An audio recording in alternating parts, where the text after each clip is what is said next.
Hiduplah Indonesia Raya. Dua. Indonesia tanah airku, tanah tumpah darahku. Di sanalah aku berdiri, jadi pandu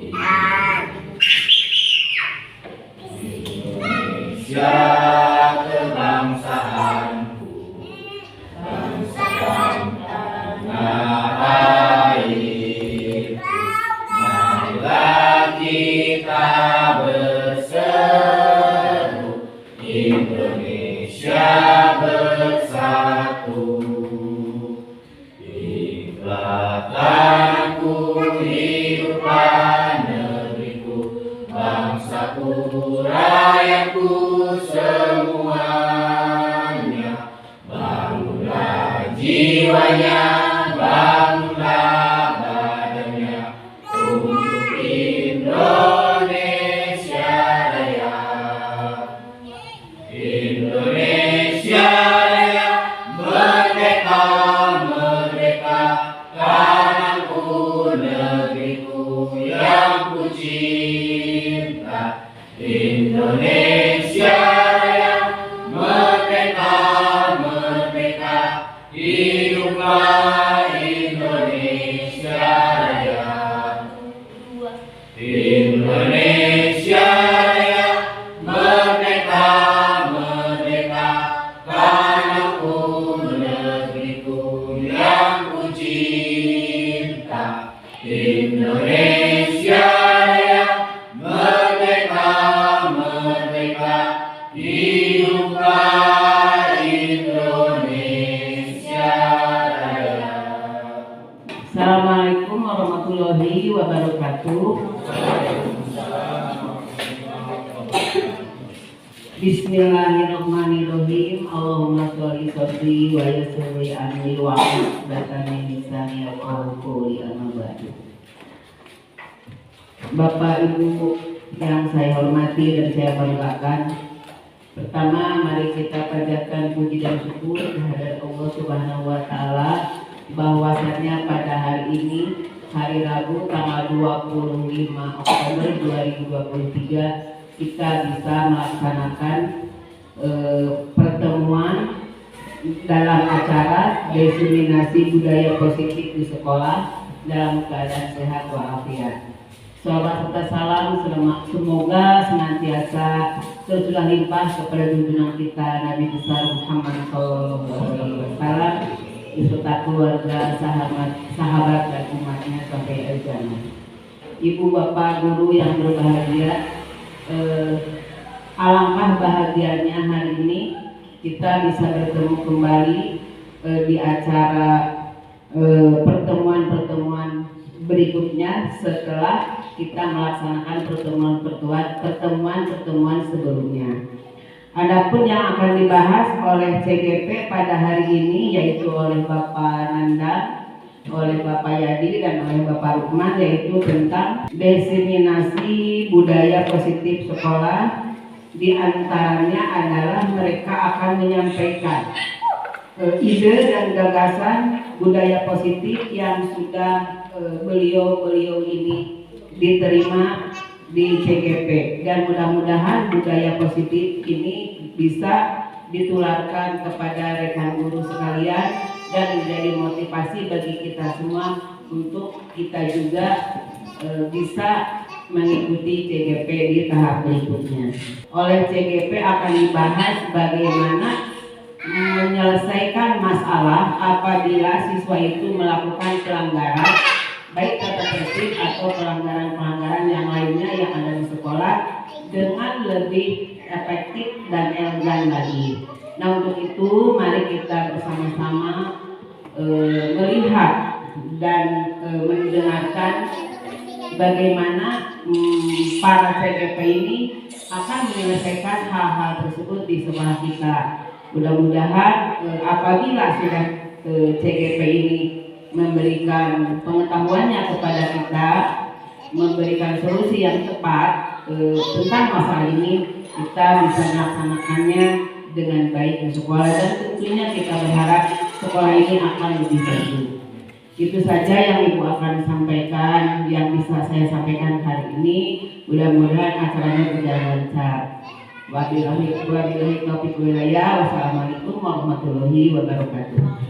Terima kasih kepada Ibu Kepala Sekolah yang sudah memberikan sambutannya. Selanjutnya itu penyajian materi supaya tidak terlalu tegang. Sebelum penyajian materi dimulai, kita speaking dulu dipimpin oleh Pak Alam. Siap? Siap? Langsung. Aku Diriku sendiri, kamu dirimu sendiri, aku dan kamu sama-sama ciptaan Allah yang Maha Kuasa. Aku punya hidung, kamu juga punya. Aku punya mulut, kamu juga punya. Aku punya mata, kamu juga punya. Aku dan kamu adalah diri sendiri. terima kasih kepada Pak Alam yang sudah memimpin SDG. Kepada Pak Nandan dipersilakan untuk menyampaikan materi. Bismillahirrahmanirrahim. Assalamualaikum warahmatullahi wabarakatuh. Waalaikumsalam. Ibu Kepala Sekolah yang saya hormati, Ibu dan Bapak guru yang saya banggakan. Di sini saya akan menyampaikan terkait dengan diseminasi pertumbuhan budaya positif di sekolah. Saya sendiri Muhammad Rusmana, berasal di SMP 3, program guru penggerak angkatan 9 Kabupaten Cianjur. Budaya positif itu terbagi menjadi 6. Yang pertama, disiplin positif dan nilai-nilai kebaikan di kelas, teori motivasi, hukuman dan penghargaan restitusi, keyakinan kelas, kebutuhan dasar manusia dan dunia berkualitas, restitusi atau 5 proses kontrol, restitusi dan segitiga restitusi. Latar belakang tujuan pendidikan menurut Ki Hajar Dewantara yaitu menuntun segala kodrat yang ada pada anak-anak agar mereka dapat mencapai keselamatan dan kebahagiaan yang setinggi-tingginya, baik sebagai manusia maupun sebagai anggota masyarakat. Adapun dasar pemikiran Ki Hajar Dewantara diantaranya: 1. Menuntun, yang kedua memahami kodrat anak, 3. Pendidikan yang berpihak kepada murid, anak bukan tabulasi, dan kelima pendidikan budi pekerti. 6. Guru diibaratkan sebagai petani. Saya akan menjelaskan terkait dengan menuntun. Jadi guru di sekolah itu menuntun terkait dengan murid berdasarkan karakter yang sudah dimiliki. Ya, karakternya yang di dalamnya ada kodrat anak, ada kodrat alam, juga kodrat zaman.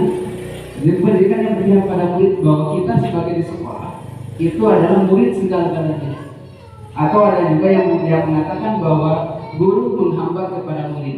Tapi dalam tanda kutip bukan menghamba kita menghormat atau seperti apa, tapi bahwa murid itu adalah subjek yang objek yang harus kita hormati, gitu kan ya. Terus anak bukan tabulasi. Kita menganggap mungkin sebelumnya bahwa kita guru paling segala-galanya, paling pandai, paling bisa, sehingga kita beranggapan bahwa karakter murid itu bisa dibentuk oleh kita. Padahal itu salah, gitu ya. Jadi bahwa kita menganggap bahwa anak itu adalah harus dapat kita tuntut ke arah yang akan lebih baik lagi. Terus yang kelima, pendidikan budi pekerti. Juga kita di kelas bisa menerapkan terkait dengan budi pekertinya. Terus yang keenam, guru diibaratkan sebagai petani. Apalagi kita di daerah pertanian, mungkin ibu bapak mengetahui ya, pada saat misalnya petani menanam itu seperti apa. Bukan hanya ditanam lalu dibiarkan, gitu. Dipupuk, dipelihara, dirawat. Itu pun sama seperti tadi kata murid kita, bahwa mereka itu butuh kasih sayang ya, dari kita sebagai guru. Budaya positif adalah dari keyakinan dari kebiasaan di sekolah yang berpihak pada murid agar murid dapat berkembang menjadi pribadi yang kritis, penuh hormat dan bertanggung jawab. Maka dari itu kuncinya adalah bagaimana kehebatan guru Sebagai penuntun siswa dalam mengembangkan watak dan karakter murid, guru hanya mengontrol dan menuntun mereka menjadi lebih baik tanpa mengubah kodrat yang mereka miliki. Budaya positif dapat dilakukan dengan cara melakukan hal-hal yang bersifat positif, berpikir positif, berpikir positif, dan bersikap positif. Disiplin positif dan nilai-nilai kebajikan universal. Perubahan paradigma teori kontrol atau teori pilihan. Yang pertama adalah ilusi guru mengontrol murid. Ilusinya sebagai bayangan, sebagai cita-cita kita, sebagai visi kita, bahwa murid akan seperti apa. Ya, jadi kemarin sudah kita bahas terkait dengan pembentukan visi sekolah. Itu ibu bapak sudah menyampaikan visi-visi dari masing-masing kelas. Yang kedua, ilusi bahwa semua penguatan positif efektif dan bermanfaat. Apa yang kita lakukan, apa yang kita pikir, kalau sudah positif, insya Allah kejadiannya pun akan positif. Terus yang ketiga, ilustrasi bahwa kritik dan membuat orang merasa bersalah dalam penguatan karakter. Yang kelima, yang keempat adalah ilusi bahwa orang dewasa memiliki hak untuk memaksa. Itu paradigma-paradigma yang mungkin sudah kita terapkan ya. Tapi ya sekarang kita berusaha untuk merubah bahwa guru di sekolah ini bukan segala-galanya, gitu kan ya, bukan berarti guru harus memaksa anak harus bisa seperti A, anak harus bisa seperti B gitu. Tetap bahwa objeknya yang kita lakukan adalah menghormati segala karakter yang sudah dimiliki anak. Disiplin positif dan nilai-nilai kebajikan universal.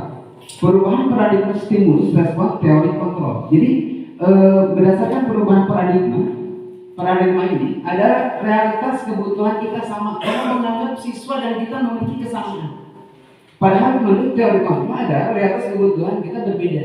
Antara kita dengan teman kita, kita dengan saudara kita dengan murid kita, itu pasti ada perbedaan. Sebab masing-masing memiliki karakter yang berbeda. Terus semua orang melihat hal yang sama. Padahal setiap orang memiliki gambaran yang berbeda. Kita mencoba mengubah orang agar berpandangan sama dengan kita. Kita berusaha memahami pandangan orang lain tentang dunia. Jadi ini terkait dengan paradigma stimulus, terkait dengan respon teori kontrol. Yang selanjutnya adalah makna disiplin. Kadang sebelum saya jelaskan terkait dengan disiplin, bahwa disiplin itu kita atau anak kita atau murid kita mentaati segala aturan yang ada. Padahal pada dasarnya disiplin berasal dari kata bahasa Latin adalah disiplina, yang artinya belajar. Jadi maka disiplin itu sendiri adalah belajar kontrol diri dengan menggali potensi kita agar mencapai tujuan mulia, yaitu menjadi seorang yang kita inginkan berdasarkan nilai-nilai yang kita hargai. Tujuan dari disiplin positif adalah menanamkan motivasi pada siswa, yaitu untuk menjadi orang yang mereka inginkan dan menghargai diri sendiri dengan nilai-nilai yang mereka percaya. Ketika siswa kita memiliki motivasi tersebut, mereka telah memiliki motivasi intrinsik yang berdampak pada jangka panjang. Motivasi yang kita tidak akan terpengaruh pada adanya hukuman atau hadiah. Ini mungkin dulu yang pernah kita lakukan. Anak menjawab benar nilai 100, kasih apa? Bintang misalnya. Atau kita kasih permen gitu.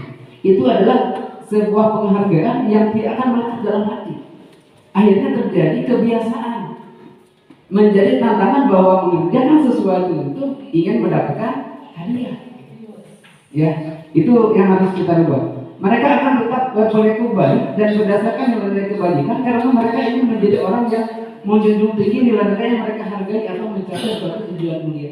Kita boleh saja memberikan nilai atau misalnya hadiah, tapi tidak sifatnya individu. Misalnya kita umumkan dalam kelas, jangan nilai 100, ibu sekarang kasih apa? Jadi mungkin misalnya mereka justru akan berlomba, ingin mendapatkan 100 karena ingin mendapatkan hadiah yang sama gitu. Jadi tidak bersifat individualis gitu. Kita misalnya apa ini hadiahnya buat kamu karena kamu sudah nilai 100. Tapi kita umumkan secara umum agar mereka bersaing secara baik di dalam kelas untuk mendapatkan sebagai motivasinya untuk mendapatkan hadiah. Nilai-nilai kebajikan universal. Nilai-nilai kebajikan adalah sifat yang positif manusia yang merupakan tujuan mulia yang ingin dicapai setiap individu. Ini yang pertama adalah profil pelajar Pancasila. Beriman dan bertakwa kepada Tuhan Yang Maha Esa, berakhlak mulia, mandiri, bernafas kritis, berkebinekaan global, bergotong royong, kreatif. Proyek nilai-nilai kebajikan, peduli, rajin, integritas, menghormati, tanggung jawab, kebersihan, kebijakan, semangat, percaya, toleransi, keadilan, kejujuran, dan lain-lain. Ini terkait dengan nilai-nilai kebajikan universal, itu profil pelajar Pancasila. Profil pelajar Pancasila. Ini ada lagunya, ya. Kita cut saja nanti, ya. Ini penerapan disiplin positif yang sudah terlaksana di sekolah kita. Ini beriman, ya. Beriman, kita melaksanakan sholat dua berjamaah, ya. Di samping itu juga kita sudah mengadakan kegiatan kultur Jumat, gitu ya. Atau misalnya sholat wajib berjamaah. Yang kedua itu percaya diri. Anak memiliki kemampuan untuk percaya diri tentang kemampuannya, ya. Yang ketiga kebugaran, olahraga. Terus ada juga kolaborasi, ya. Terus gotong royong, menghormati guru, juga kebudayaan literasi. Teori motivasi hukuman dan penghargaan restitusi. 3 motivasi perilaku manusia. Yang pertama untuk menghindari ketidaknyamanan atau hukuman. Yang kedua untuk mendapatkan imbalan atau penghargaan dari orang lain. Yang ketiga untuk menjadi orang yang mereka inginkan dan menghargai diri sendiri dengan nilai yang mereka percaya. Jadi yang pertama itu adalah menghindari ketidaknyamanan atau hukuman. Anak misalnya datang terlambat, bisa saja tidak jadi datang ke sekolah karena takut mendapatkan hukuman, ya. Jadi asalnya mau niat baik itu tidak baik, gitu kan, dengan adanya hukuman. Terus mendapatkan imbalan. Dengan mendapatkan imbalan mungkin mereka sudah terbiasa. Pada saat kita lupa untuk memberikan, mungkin mereka akan memilih. Karena sudah terbiasa misalnya datang tepat waktu, kan dulu pernah ada juga ya, misalnya datang paling awal kasih bintang, kan gitu ya. Justru pada saat dia tidak mendapatkan, itu akan menjadi tuntutan dalam dirinya bahwa datang ke sekolah itu bukan tuntutan untuk belajar ke sekolah, tapi untuk mendapatkan imbalan tadi, mendapatkan hadiah yang mereka inginkan. Terus yang ketiga menjadi orang yang mereka inginkan dan menghargai diri sendiri. Dengan menghargai dirinya sendiri, pasti akan menghargai orang lain. Itu yang harus kita tanamkan kepada peserta didik, bahwa dengan menghargai diri sendiri, pasti akan mampu menghargai diri orang lain. Ini motivasi perilaku manusia. Yang pertama untuk menghindari ketidaknyamanan atau hukuman. Ini adalah tingkat terendah dari motivasi perilaku manusia. Biasanya yang ingin memotivasi perilaku untuk menghindari hukuman atau ketidaknyamanan akan bertanya apa yang akan terjadi apabila saya melakukannya.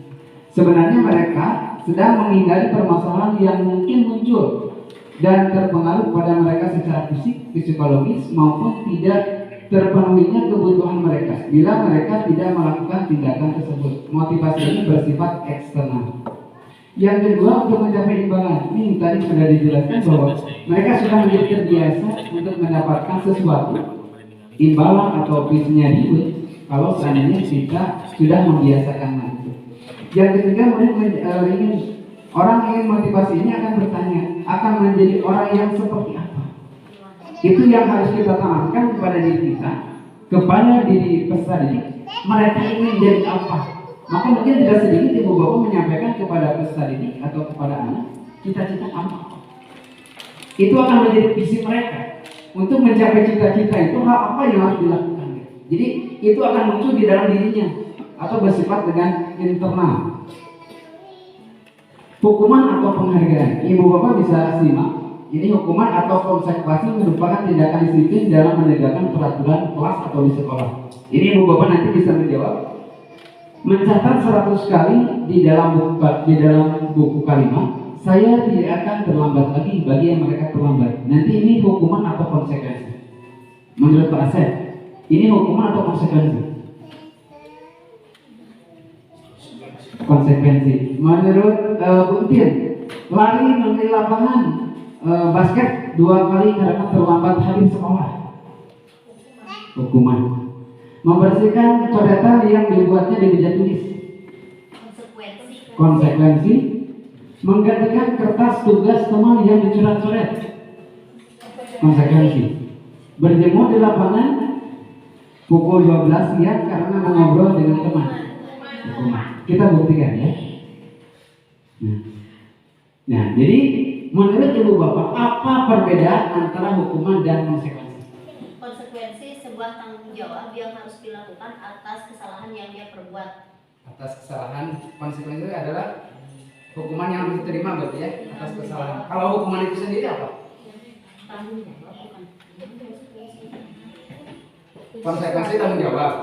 Kalau hukuman Konsekuensinya yang ditanggung berarti tidak sesuatu yang ditanggung disebut konsekuensi segala sesuatu yang ditanggung. Tanggung jawab. Kalau hukuman? Kalau hukuman segala sesuatu yang diterima oleh dirinya atas kesalahan atau apa yang sudah dilakukan. Hukuman bersifat tidak terencana tiba-tiba. Pada saat kita menemukan anak melakukan kesalahan, sini kamu keliling. Jadi tanpa ada kesepakatan lebih awal. Sedangkan konsekuensi adalah sudah disepakati oleh mereka. Oh, kalau saya terlambat, saya harus melakukan A atau harus melakukan B. Sedangkan hukuman tidak tercatat. Jadi mereka akan menerima segala sesuatu konsekuensinya tadi tanpa disadari oleh dirinya.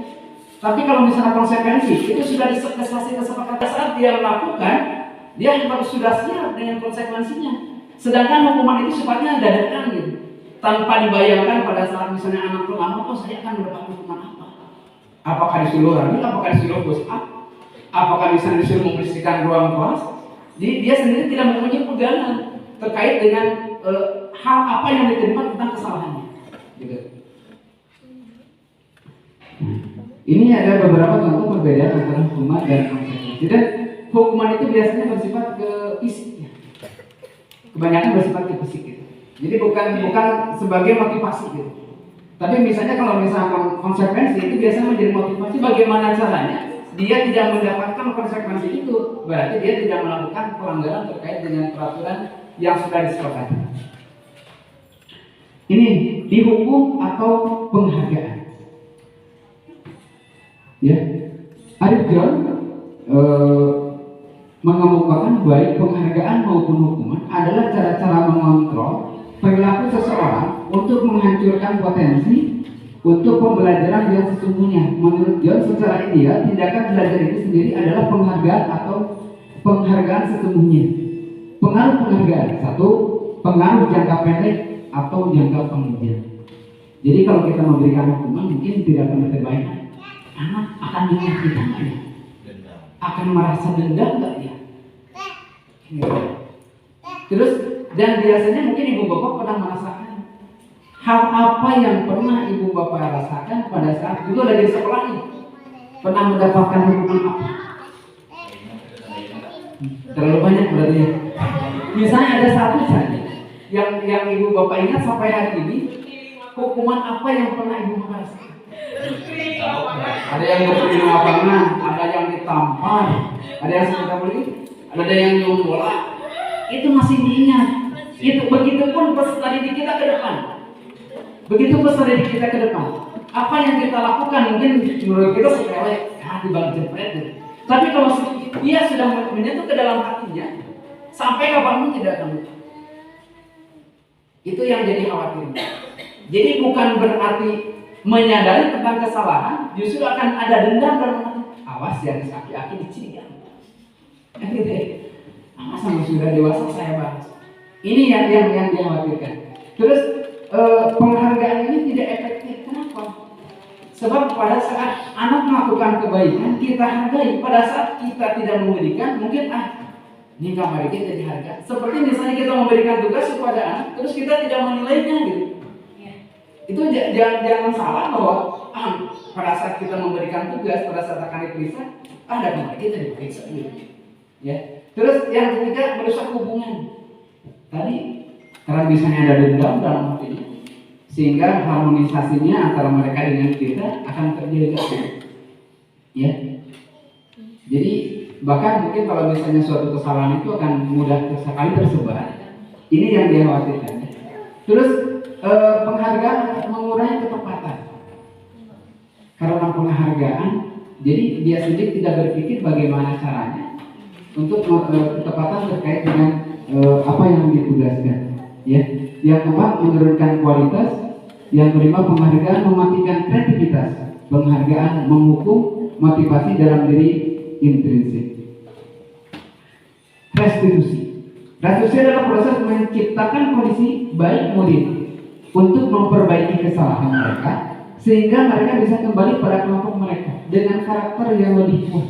Ini menurut Gosson tahun 2004. Restitusi juga adalah proses kolaboratif yang mengajarkan murid untuk mencari solusi untuk masalah dan membantu murid berpikir tentang orang seperti apa yang mereka inginkan dan bagaimana mereka harus memperlakukan orang lain menurut Gosson tahun 1996. Ciri-ciri restitusi. Yang pertama, restitusi bukan untuk menebus kesalahan, namun untuk belajar dari kesalahan. Jadi pada saat anak melakukan pelanggaran, bukan berarti konsekuensi atau misalnya hukuman yang akan saya terima kok pasti ini. Tapi bagaimana caranya dia melakukan kesalahan untuk belajar agar tidak dilakukan kembali. Untuk tidak dilakukan kembali berulang. Oh, ini saya salah. Ya. Tapi tidak menjadi tebusan ya. Pada saat kita memberikan konsekuensi atau hukuman, tidak menjadi sekedar tebusan apa yang sudah dilakukan. Yang kedua, memperbaiki hubungan. Restitusi memperbaiki hubungan. Yang ketiga, restitusi adalah tawaran bukan paksaan. Jadi kalau sudah ada kesepakatan, itu sudah tidak lagi menjadi paksaan, tapi itu sudah menjadi tawaran. Kalau sudah melakukan kesalahan A, konsekuensinya B, itu sudah tidak bisa memilih lagi, dan kita sudah tidak bisa memberikan paksaan lagi kepada murid. Mungkin mereka sudah mengerti apa yang sudah dilakukan, yaitu tawaran itu. Terus restitusi menuntun untuk melihat ke dalam dirinya. Jadi menuntun di sini agar mereka ada kesadaran diri, terkait dengan kesalahan yang diperbuat. Mencari kebutuhan dasar yang melandasi tindakan. Jadi kadang pada saat misalnya kita terlambat, ada murid terlambat, itu langsung dijudgment. Kenapa kamu terlambat? Ini kamu silahkan kamu balik tanpa ditanya dulu terlambat itu kenapa?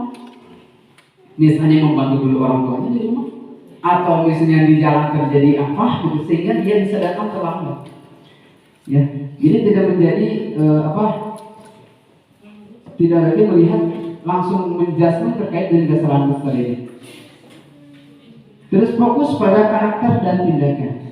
Restitusi menguatkan, restitusi fokus pada solusi, restitusi mengembalikan murid yang berbuat salah pada kelompoknya. Jadi tidak menjadi kamu sudah melakukan salah, kamu jangan gabung ya. Dengan kelompoknya, tetap mereka akan kembali ke dalam kelompok. Ini perbedaan antara hukuman, konsekuensi, dan restitusi. Yang pertama contohnya, guru menghukum siswa tersebut hormat bendera selama 15 menit. Misalnya guru anak terlambat datang, misalnya langsung saja silakan kamu hormat bendera 15 menit. Konsekuensi, guru memberikan konsekuensi untuk pelajaran tambahan sesuai dengan keterlambatan siswa. Kamu sudah terlambat 15 menit, nanti kamu jangan istirahat. Kamu mengejar pelajaran yang tertinggal selama 15 menit. Terus restitusi, guru menanyakan keyakinan kelas dan mengidentifikasi masalah siswa dan membantu menyelesaikan masalahnya. Jadi pada saat dia terlambat itu kita tanya, kita berwawancara dengan siswa, kenapa kamu terlambat? Terus konsekuensi apa yang sudah kamu terima, yang akan kamu terima saat terlambat? Kesepakatan apa yang sudah kita sepakati kalau misalnya kamu terlambat? Jadi di situ kan mungkin bisa saja merasa bersalah dengan kesalahannya, dan itu insya Allah tidak akan kembali mengulang. Di sini terus ada contoh yang kedua, hukuman guru malah membuat siswa takut. Saya rasakan pada saat saya sebelum datang ke kelas, anak masih berpikir. Kalau saya datang dia lari dulu. Mungkin itu ada.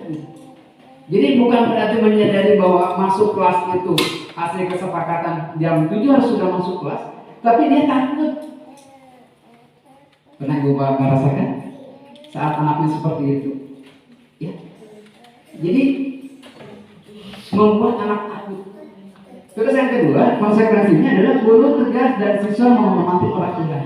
Maka kalau misalnya sudah terjadi adanya kesepakatan kelas, itu mungkin akan muncul, oh saya kalau tidak masuk kelas jam 7 akan mendapatkan konsekuensi. Dan mereka sudah tahu konsekuensinya apa. Yang misalnya tadi konsekuensinya menebus keterlambatan. Terus resolusi seperti apa? Guru terbuka dan siswa menghormati dirinya dan orang lain tadi. Jadi kuncinya adalah komunikasi. Komunikasi kepada siswa yang sudah melakukan kesalahan. Yang ketiga, keyakinan kelas. Mengapa keyakinan kelas? Mengapa tidak peraturan kelas? Mengapa kita memiliki peraturan tentang penggunaan helm pada saat mengendari kendaraan roda dua? Mungkin ibu bapak yang suka mengendari motor, ada peraturan harus pakai helm. Pernah membayangkan kenapa ada peraturan harus pakai helm? Ini yang suka berkendara nih, Bu Sopi, pernah pakai helm? Alasannya apa pakai helm? Ciri polisi atau misalnya keamanan? Keamanan. Mengapa kita memiliki peraturan tentang penggunaan masker? Kemarin yang pada saat kita pandemi, kenapa harus pakai masker? Apakah takut dengan adanya aturan yang tidak pakai masker didenda? Atau seperti apa? Pembahasannya mengapa kita harus peraturan tentang penggunaan helm pada saat mengendari kendaraan roda 2? Kemungkinan jawaban Bapak Ibu adalah untuk keselamatan. Yang kedua, mengapa kita memilih peraturan tentang penggunaan masker? Jawabannya untuk keselamatan atau kesehatan. Nilai-nilai keselamatan atau kesehatan ini yang kita sebut sebagai suatu keyakinan, yaitu nilai-nilai kebajikan universal yang disepakati secara tersirat dan tersurat, lepas dari latar belakang suku, negara, bangsa maupun agama. Seseorang akan lebih tergerak dan bersemangat untuk menjalankan keyakinannya daripada harus sekedar mengikuti serangkaian peraturan tertulis tanpa makna. Murid-murid pun demikian. Mereka perlu mendengarkan dan memahami arti sesungguhnya tentang peraturan-peraturan yang diberikan. Apa nilai kebajikan di balik peraturan tersebut? Jadi peraturan bukan hanya dibuatkan, tapi mereka harus memahami kenapa peraturan ini harus dibuat. Misalnya, jagalah kebersihan. Mereka harus sampai paham fungsi kebersihan itu apa. Gitu ya. Jadi bukan hanya tercatat dan tersurat, tapi harus memberikan pemahaman kepada peserta didik atau kepada murid makna dari peraturan yang kita sudah buatkan. Pembentukan keyakinan kelas adalah keyakinan kelas bersifat abstrak daripada peraturan yang lebih rinci dan konkret. Keyakinan kelas berupa pertanyaan-pertanyaan universal. Pernyataan keyakinan kelas senantiasa dibuat dalam bentuk positif. Keyakinan kelas sebenarnya tidak terlalu banyak sehingga mudah diingat dan dipahami oleh semua warga kelas. Keyakinan kelas sebaiknya sesuatu yang dapat diterapkan di lingkungan tersebut. Semua warga kelas hendaknya ikut kontribusi dalam pembuatan keyakinan kelas lewat kegiatan curah pendapat. Bersedia meninjau kembali keyakinan kelas dari waktu ke waktu. Jadi keyakinan kelas ini dibentuk bukan oleh guru atau oleh siswa, tapi oleh bersama-sama kesepakatannya. Jadi membuat keyakinan kelas itu tidak bersifat pribadi, tapi hasil kesepakatan bersama. Sehingga pada suatu saat tidak terjadi pelanggaran keyakinan kelas, mereka sudah dapat penyadaran tentang apa yang sudah disepakatinya. Penerapan keyakinan kelas. Murid mampu menerapkan keyakinan kelas dengan dorongan dari dirinya sendiri tanpa ada tekanan atau paksaan dari pihak lain. Murid menyadari terkait dengan keyakinan yang sudah disepakati adalah hal yang harus dilaksanakan. Jadi tadi, kalau mereka sudah ada di dalamnya dan mereka sudah mencurahkan ide pikirannya terkait dengan pembentukan keyakinan kelas, itu mereka akan tahu sendiri kalau saya melanggar ini, berarti konsekuensinya bukan hanya dari guru, tapi mungkin rekan-rekannya pun, teman-temannya pun akan memberikan motivasi gitu. Nah, kamu sudah melanggar ini, hukumannya apa? Jadi bersifat universal, menyeluruh gitu untuk seluruhnya. Yang keempat, kebutuhan dasar manusia dan dunia berkualitas. Ada 5 kebutuhan dasar manusia. Yang pertama, kebutuhan bertahan hidup. Ya. Jadi mungkin kita semua menginginkan terkait dengan kebutuhan bertahan hidup. Yang kedua, kasih sayang dan rasa diterima. Yang ketiga, penguasaan atau kebutuhan penguatan atas kemampuan. Yang keempat, kebebasan. Yang kelima, kesenangan. Ini ada 5 kebutuhan dasar manusia yang tanpa kita sadari, ini pasti ada 5-5-nya dalam diri kita. Yang pertama, bisa kebutuhan bertahan hidup. Bagaimana caranya kita tetap hidup, mendapatkan kasih sayang, merasa diterima di sebuah komunitas, di sebuah lingkungan, juga mendapatkan penguasaan, mendapatkan kekuasaan. Yang keempat, juga mendapatkan kebebasan atau merdeka. Yang kelima adalah mendapatkan kesenangan. Ini 5 kebutuhan dasar manusia.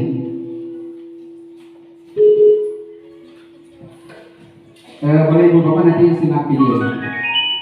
Bagian ibu dan bapak guru hebat untuk membangun budaya sekolah yang positif dengan lingkungan yang aman dan mendukung murid untuk menjadi pribadi yang berdaya, seimbang, dan bahagia. Salah satu upaya yang dapat dilakukan oleh guru adalah memahami kebutuhan dasar yang mendasari perilaku murid. Pada video kali ini, kita akan membahas tentang 5 kebutuhan dasar manusia.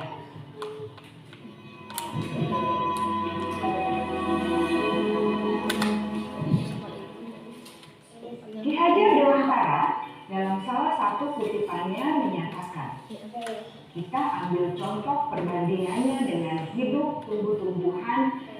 Seorang petani dalam hakikatnya sama kewajibannya dengan seorang pendidik yang menanam padi misalnya. Hanya dapat menuntun tumbuhnya padi. Ia dapat memperbaiki kondisi tanah, memelihara tanaman padi, memberi pupuk dan air, membasmi ulat-ulat atau jamur-jamur yang mengganggu hidup tanaman padi, dan lain sebagainya. Ketika guru memahami kebutuhan apa yang mendasari perilaku murid, dan guru berusaha menuntun dan mendukung murid dalam memenuhi kebutuhannya secara positif, pada hakikatnya guru tersebut ibarat seorang petani yang sedang berusaha memahami kebutuhan masing-masing tanaman. Dan ia berusaha memenuhi kebutuhan tanaman tersebut agar dapat tumbuh dengan subur dan maksimal. Dr. William Glasser, seorang psikiater dari Amerika Serikat, menyatakan bahwa seluruh tindakan manusia memiliki tujuan tertentu, yaitu tadi sudah dijelaskan ya terkait 5 kebutuhan dasar manusia. Ini kebutuhan apa yang sedang berusaha dipenuhi? Ini ada beberapa contoh sebuah kasus. Ini Dinda, seorang anak kelas 3, begitu tiba di rumah sepulang sekolah, menangis dan mengadu pada ibunya bahwa dia dibenci pada Ibu Rani. Jadi Dinda ini merasa dibenci oleh Ibu Rani sebagai gurunya. Menurut Anda, kebutuhan apa yang berusaha dipenuhi oleh Dinda jika jawabannya seperti ini? Bila Anda berada dalam posisi Ibu Rani dan mendengar informasi dari ibunya Dinda tentang perasaan Dinda hari itu, apa yang akan Ibu lakukan pada Dinda besok ketika Dinda masuk sekolah agar kebutuhan Dinda terpenuhi? Dinda merasa dibenci oleh Ibu Rani. Kalau posisi Ibu Rani berada pada Anda, itu bagaimana cara menanggapi besoknya ketemu bersama Dinda? Mendekati memanggil anak tersebut di jam-jam tertentu, kita dekati dia mencurahkan apa yang dia rasakan. Kita berikan masukan. Didekati dulu. Ada ide lain? Yang berusaha dipenuhi itu berarti poin kedua Pak, kasih sayang dan rasa diterima anak oleh gurunya. Terus sebagai ibu gurunya, bagaimana caranya ketika besok Dinda masuk dan kebetulan Dinda datang ya berarti gimana caranya guru mendekatkan diri kepada anaknya supaya si anak merasa dia diterima. Gitu. Jadi sama-sama gitu ya, sama Pak Alam juga Ibu, bahwa si Ibu Rani ini memanggil berarti ya, memanggil terkait dengan Dinda apa yang sudah disampaikan kepada orang tuanya. Kebutuhan apa yang sedang berusaha dipenuhi?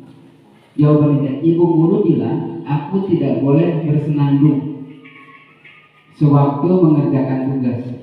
Mas,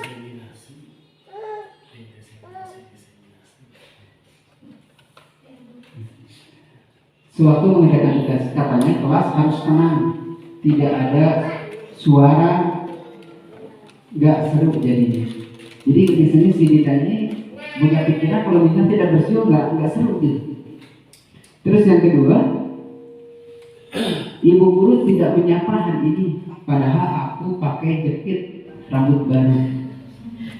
Kalau di komen gitu ya, apa sih ya? Terus yang ketiga, aku bosan, masa belajarnya cuma gitu-gitu aja, dengerin ibu guru aja. Gitu. Terus yang keempat, aku sebel, gambarku tidak rapi, malah ibu guru nunjukin ke teman-teman di depan kelas, seolah-olah mempermalukan gitu. Ya, ini kebutuhan yang pertama adalah dia ingin merasa kesenangan. Dia memang tidak bersiul atau misalnya ternyalai di depan ngajailan orang lain, tidak mau senang gitu. Ya, terus yang kedua kasih sayang dapat diterima. Ya, kebutuhannya. Yang ketiga kebebasan. Yang keempat adalah penguasaan. Tindakan Anda menyalurkan bakat bernyanyi Dinda. Jadi dia mempunyai karakter, mempunyai sifat suka bersiul, arahkan gitu. Iya, arahkan bahwa bernyanyi untuk menjadi kemampuan bakat dirinya dikembangkan. Misalnya ekstrakurikuler, diarahkan anak tersebut untuk bernyanyi. Terus menyapa Dinda dan mengangkat jepit yang dia pakai bagus. Ya, memberikan penghargaan gitu ya. Karena mungkin kita ingin merasa dapat dikasih sayang, dapat perhatian, mendapatkan perhatian. Terus yang ketiga, menyampaikan materi diselingi dengan permainan seperti tadi yang sudah kita terapkan terkait dengan tadi Pak Alam sudah bernyanyi kan gitu ya. Juga menggerakkan tubuhnya. Yang keempat itu tidak menunjukkan gambar Dinda pada teman-temannya. Dia sendiri sudah tidak pede dengan gambarnya. Justru pada saat kita tampilkan seolah-olah menyampaikan kepada teman-teman tentang kelemahannya. Ya mungkin itu yang harus kita lakukan sebagai guru Dinda. Ini dunia berkualitas.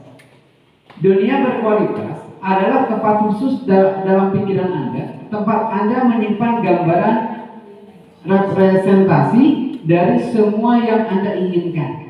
Bisa berisi orang-orang, hal-hal yang apa saja yang terbaik dalam hidup Anda dan membuat Anda merasa bahagia dan terpenuhi kebutuhan dasar Anda.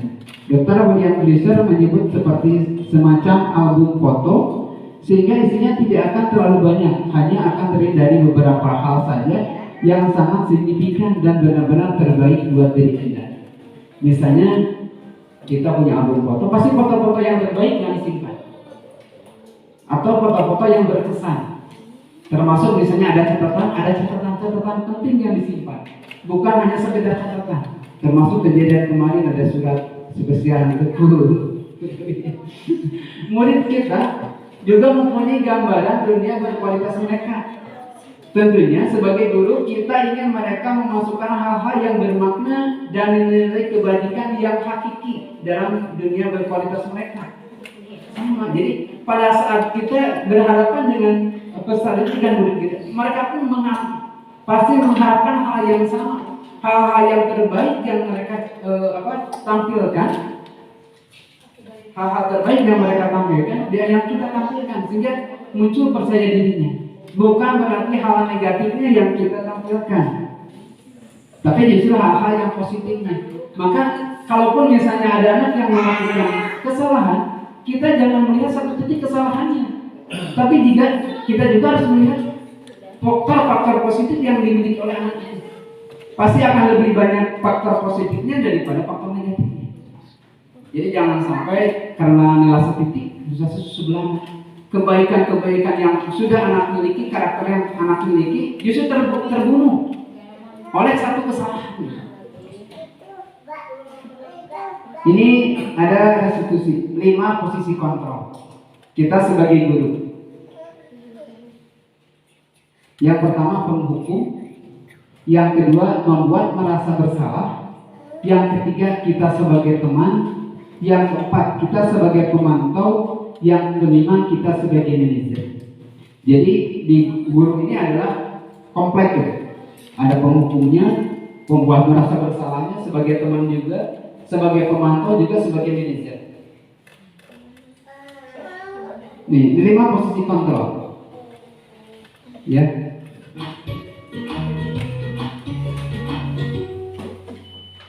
Salam bahagia Ibu dan Bapak guru hebat. Dalam penerapan disiplin positif restitusi, salah satu program yang dikembangkan adalah 5 posisi kontrol. 5 posisi kontrol dalam restitusi adalah proses perjalanan seorang pendidik agar dapat mengenali dirinya. Pada video kali ini, kita akan membahas tentang 5 posisi kontrol yang dikembangkan oleh Diane Rosen dan contoh penerapannya.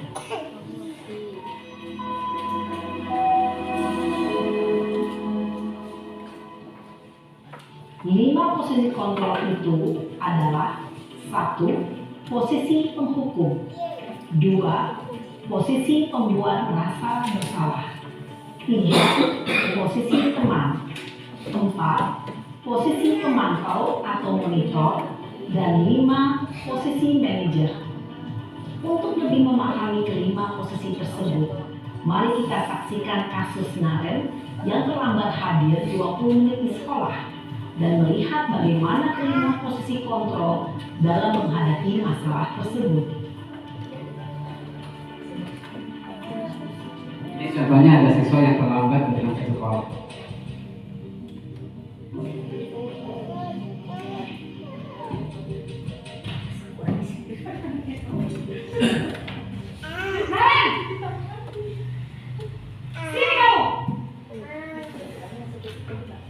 Selamat pagi Bu. Selalu terlambat.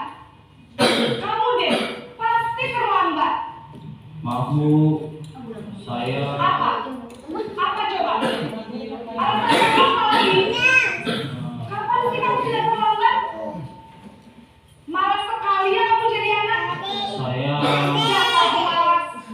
Gak kapok-kapok sih kamu. Sudah berapa kali terlambat? Sana, kamu keliling lapangan basket 2 kali. kenapa saya harus keliling lapangan basket Bu? Kenapa? Kamu mau ibu? Berani-beraninya jawab. Sudah terlambat, masih berani jawab pula. Sekarang, keliling lapangan basket 5 kali sekalian. Biar kapok. Cepat. Pergi sana ke lapangan basket. Posisi penghukum biasanya berbicara dengan nada tinggi, menghardik, menunjuk-nunjuk, menyakiti, dan menyindir. Hukuman bisa berupa fisik maupun psikis. Ibu dan Bapak guru hebat, dampak yang terjadi pada murid ketika guru berada pada posisi penghukum adalah murid cenderung akan memberontak, bahkan menyimpan dendam.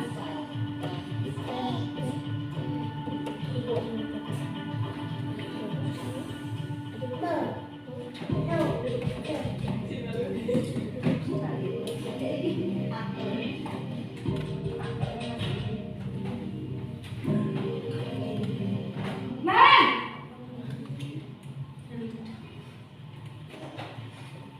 Selamat pagi Bu. Naren.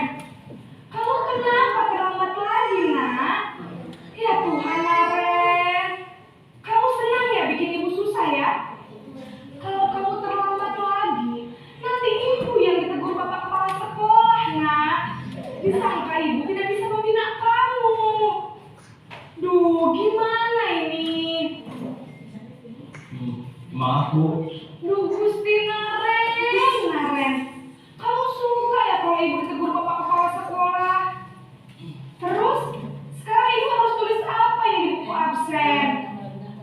Ini kamu sudah sering terlambat loh. Ibu harus apa coba? Maaf Bu, maaf sekali. Ya sudah, lain kali jangan bikin ibu susah lagi ya nak ya. Ibu tidak akan kuat lagi kalau kamu begini terus. Bisa jantungan kalau ibu ditegur bapak kepala sekolah.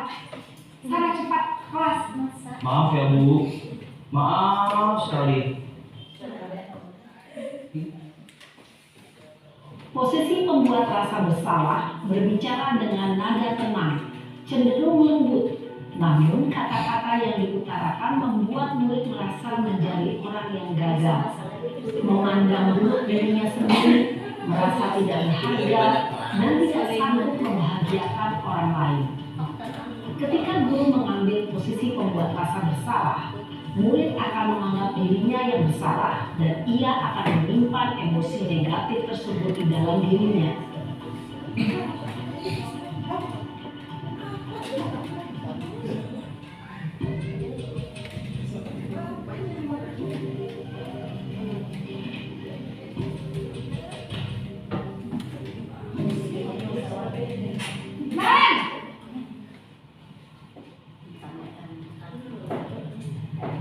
Selamat pagi Bu. Wah, sudah jam berapa ini nak? Selamat pagi ya sayang. Iya Bu, habis ibu saya lupa bangunkan saya Bu. Kamu malah menyalahin kamu. Kamu bukannya anak yang larinya paling kencang. Kok terlambat sih? Iya Bu, saya memang terlambat bangun tadi. Jadi biarpun saya lari kencang, tetap nggak kencang Bu. Ya sudah sana. Nanti lain kali larinya lebih kencang lagi ya. Biar gak terlambat lagi. Bikin seneng ibu. Demi ibu. Bisa kan? Bisa lah Bu. Ya sudah sana masuk kelas. Ibu beresin urusan absen kamu. Kamu ini ada-ada saja. Dalam posisi teman, guru berbicara dengan nada suara ramah, akrab, cenderung bersenda gurau untuk menjaga suasana tetap santai. Murid akan merasa senang, aman, dan akrab dengan guru. Identitas yang tercipta adalah identitas sukses atau berhasil. Namun, perlu diingat, karena ini masih dorongan eksternal, maka ada faktor ketergantungan dari murid kepada orang tertentu. Di sini guru absennya, sehingga dengan waktu murid bisa berperilaku baik, namun hanya kepada orang-orang tertentu saja.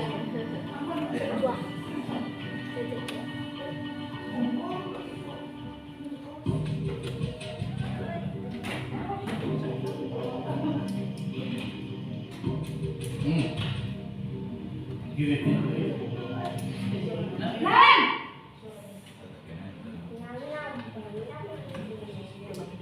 Selamat pagi Bu. Naren, apa peraturan sekolah kita tentang jam berapa kita harus masuk sekolah, nak? Kita harus di sekolah jam 7 Bu. Iya betul, sekarang sudah jam 7.20. Naren sudah tahu konsekuensinya jika terlambat hadir. Paham Bu. Saya harus tinggal kelas pas jam istirahat selama 20 menit. Iya benar, konsekuensinya demikian. Jadi nanti jam 9.30 pas istirahat, kamu harus tinggal di kelas, kerjakan tugas tambahan untuk ketertinggalan kamu, ya? Baik Bu.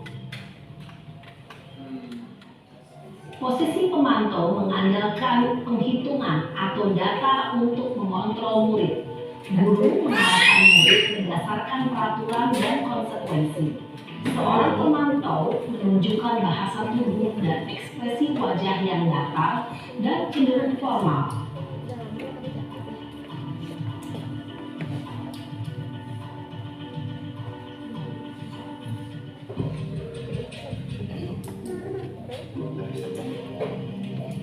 Naren!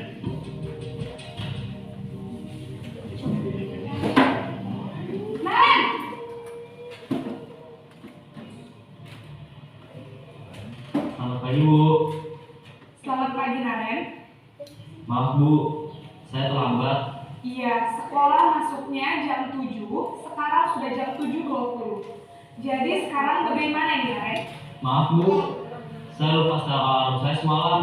Baiklah, menurut kamu, keyakinan sekolah yang mana yang perlu kamu tingkatkan?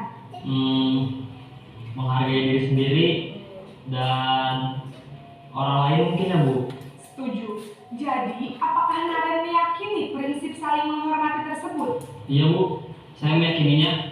Apakah Naren bersedia memperbaiki masalah keterlambatan ini? Bersedia Bu. Bagaimana kamu akan memperbaiki masalah keterlambatan ini? Saya akan coba untuk tidak lupa menyetel alarm saya Bu.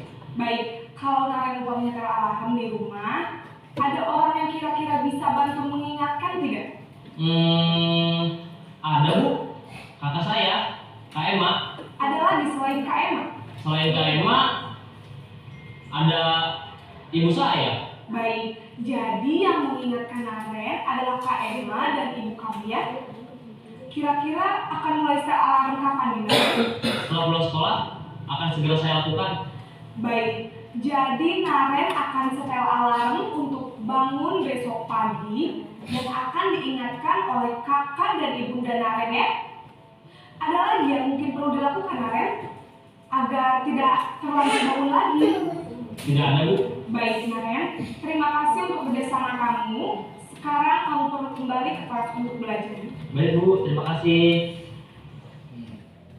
Posisi manajer adalah posisi kontrol yang disarankan untuk membimbing murid memiliki sikap disiplin yang positif, yaitu murid yang mandiri, bertanggung jawab, dan dapat memecahkan masalah.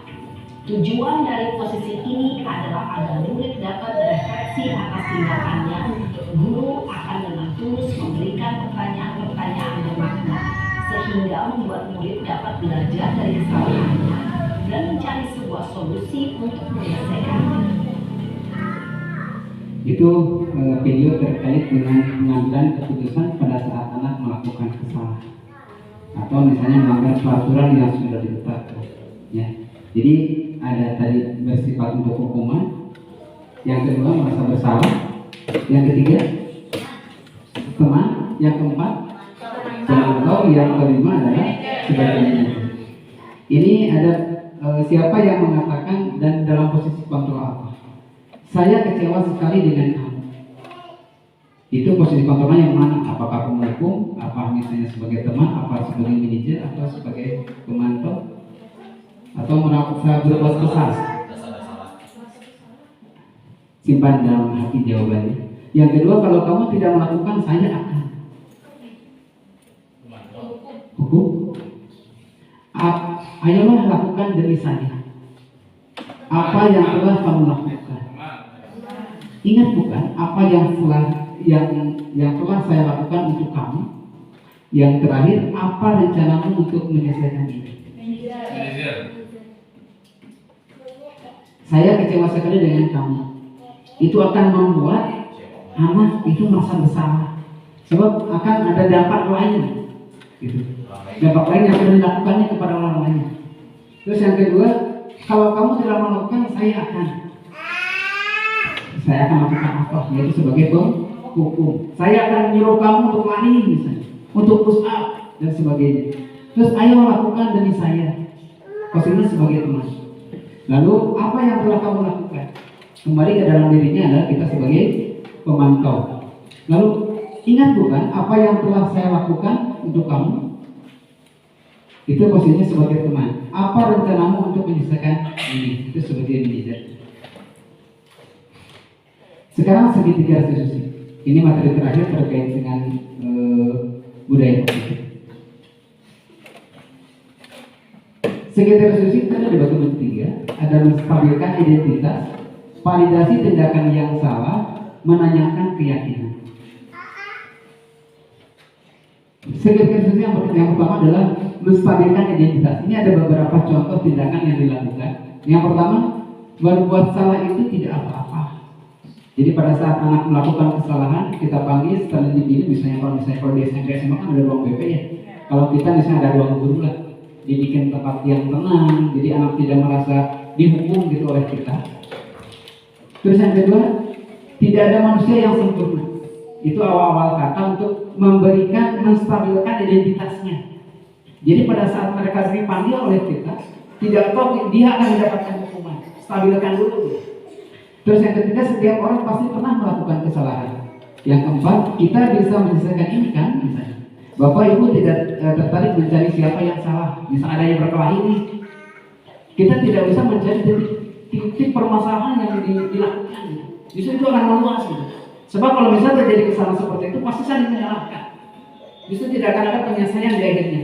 Nah makanya kita stabilkan dulu bahwa tidak mencari kesalahan dari individunya. Terus yang kedua, validasi tindakan yang salah. Padahal kamu bisa melakukan yang lebih buruk dari dia. Sehingga sudah dia melakukan kesalahan, seolah-olah bahwa yang dia lakukan itu tidak kesalahan yang fatal gitu.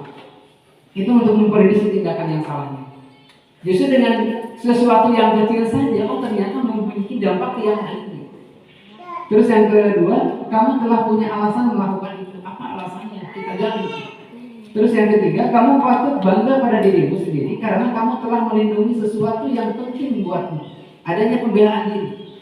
Terus yang keempat, kamu boleh mempertahankan sikap itu, tapi kamu harus menambahkan sikap yang baru kepada orang lain. Jadi walaupun dia mempunyai rasa ego yang tinggi, tapi tetap tersirat dalam hatinya untuk menghargai orang lain. Terus yang ketiga, menanyakan keyakinan. Keyakinan atas apa yang telah kita sepakati. Kembali lagi, kesepakatan yang sudah dilakukannya, yang sudah disepakati oleh dia sendiri apa? Kamu ingin menjadi orang seperti apa? Itu cita-cita, kepisikannya. Ini salah satu contoh tentang sertifikat itu yang sudah saya lakukan di sekolah ini terkait anak yang sudah melakukan kesalahan.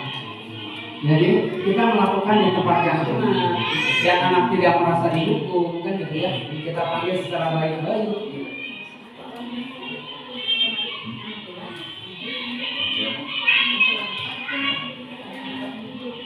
Ini setiap orang mungkin bisa ya. Ini ada tanggapan siswa. Dan yang terakhir, saya ucapkan terima kasih atas segala perhatiannya. Salam bergerak dan salam bahagia. Tergerak, bergerak dan bergerak. Bila Assalamualaikum warahmatullahi wabarakatuh. Waalaikumsalam warahmatullahi wabarakatuh. Terima kasih kepada Pak Nanda. Selanjutnya dan kepada Bapak Ibu semuanya dipersilakan untuk bertanya atau apa saja yang disampaikan terkait dengan materi yang sudah disampaikan di report. Mangga, ke Bu Neng dulu. Waalaikumsalam. Menyimak dari awal sampai akhir meskipun terlalu cepat. Ada yang digarisbawahi tentang pemberian hadiah atau reward yang kepada siswa. Yang ingin saya tanyakan kan tadi ada efek atau dampaknya dari pemberian hadiah itu, ada yang memang dampak positif jika dikaji, ada yang juga memang dampaknya kurang baik kalau tidak salah, karena tidak tertulis semua. Yang ingin ditanyakannya simpel, jadi pemberian hadiah atau reward kepada peserta didik itu boleh atau tidak? Ketika berbicara ada efek yang kurang baiknya. Memberikan hadiah atau reward kepada peserta didik itu boleh saja dilakukan, tapi sifatnya terbuka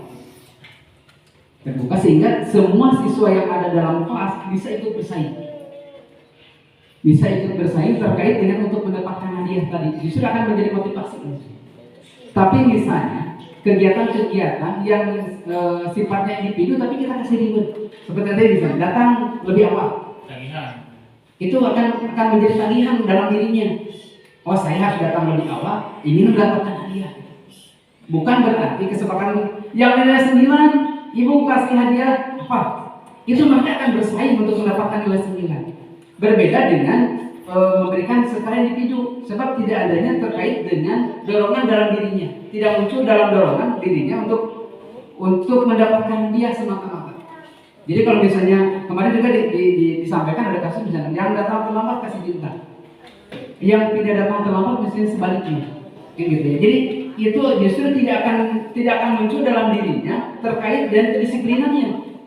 Tapi dia datang itu hanya semata-mata ingin mendapatkan sebuah reward atau hadiah.